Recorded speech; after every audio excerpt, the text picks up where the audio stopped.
Բոլորը գիտեն, որ տարածքով բնակությամբ փոքր երկիր ենք, իսկ ամենավատը, որ տնտեսական ցուցանիշներով շատ թույլ ենք, բյուջեն կամ հնան, որն էլ դիտարկվում է, որ գիտությունը կապ չունի չափերի հետ,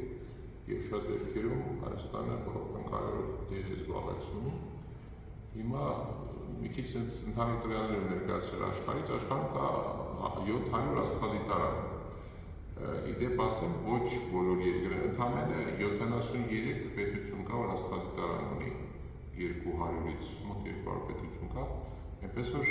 արդեն այդտեղ մենք շնորհավորություն ենք ստանում։ Մոտ 30,000 աստղագետ կա աշխարհում, տարբեր գնահատականներով, գումարած շատ ֆիզիկոսներ, որոնք հիմա զգալի չափի ֆիզիկոսներ զբաղվում են աստղագիտական թեմաներով, որտեղ դա ամենահետաքրքիրներից մեկն է։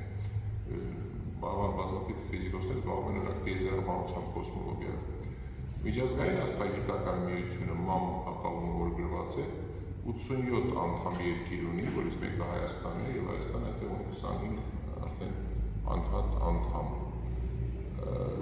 ՄԱՄ-ի անդամները ընդամենը 11,000 իրավ անդամներ եւ երիտասարդ անդամներ կան մոտ 1000,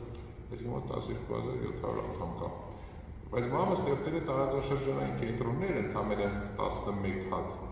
որից մեկը մերն է, մենք ենք ղեկավարում։ Այդ առումով արդեն մեծ առավելություն կա, աշխարհը մեզ ճանաչում է միանգամից որպես աստղագիտական կարևոր երկիր, որտեղ 11 երկիր կա, որոնք կոորդինացնում են, համակարգում են աստղագիտական զարգացում ամբողջ աշխարհում բաժանված տարածաշրջանների։ Մեր տարածաշրջանը կոչվում է այն հապաղում գրած է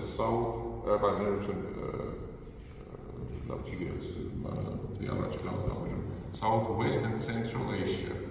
այսինքն հարավ-արևմտյան եւ կենտրոնական Ասիա։ Այդ ամբողջ տարածաշրջանը Եվրոպայի սահմաններից սկսած մինչև կենտրոնական Ասիա ներառյալ Հայաստանն է կոորդինացնում, Հայաստանը կենտրոն է եւ նույնիսկ Թուրքիան է դրա մեջ մտնում։ Այսինքն ես մեկ կատակով ասում Թուրքիան ենթարկվում է մեզ աստղագիտության մեջ։ Ու իրոք, ես վերջերս Իստանբուլում էի, համալսարանում ծրագրել էի դասախոսության եւ տեսնեք ինչ վերաբերմունք է, ոնց որ իրենք մեր տարածաշրջանի անդամ երկիր են համարվում։ Աշխարհի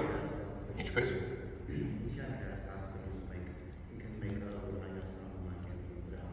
Ինչա 10 գումարած մեկ, մեկը կոչվում է լեզվի կենտրոն, այդպես ինքը բուն տարածաշրջանային չէ, ուղղակի դες ընկրե պայմանական։ Մեկը պորտուգալական լեզվի կենտրոն է, այսինքն աշխարհի մի քանի երկրներ տարբեր